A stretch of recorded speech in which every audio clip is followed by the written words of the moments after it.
And so, as I mentioned before, Absence of Presence came from that desire to sort of have one of the epic Kansas things on the record, a long song. And actually, it took me a year and a half to write it. I remember starting it in a hotel room in Biloxi in summer of 2017, and I finished it in like December of 2018. It was just, there was a point where it was a 12-minute and 45-second behemoth, and I was really excited because I was going to have the record for the longest Kansas. So I was over in Camudro by about 7 seconds. I'm like, yes. Didn't work. Had to cut it down. Yeah, big time.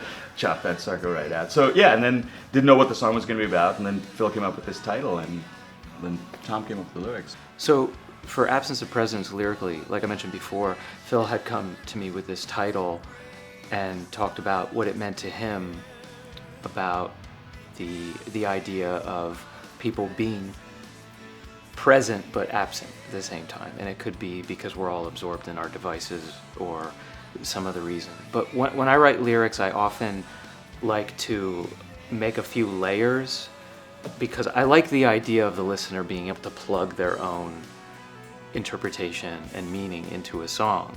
I think that just, it makes it more appealing. I mean, how many times I've been practically forced to tell what this song is exactly about, and I am a little tight-lipped sometimes because I don't want to take anything away from someone if they think it's about this thing, and I say, oh no, this is about that time I spent in Mexico, and everyone's like, oh, this is completely different than what that song was to me, right, or something. But with another thing about a band of seasoned adults and an audience of seasoned adults, one of the things I wanted to do is write songs about the experiences that we have. Kansas isn't, and Phil mentioned this to me, it's not like a love songs kind of band, and the subject matter is a bit more what I would call wide view. You know, a relationship is very close, zoomed in, whereas you think of Kansas, you think of Dust in the Wind or Carry On Wayward Son, it's panoramic in terms of its lyrical content. But with a song like Absence of Presence, I wanted it to be both.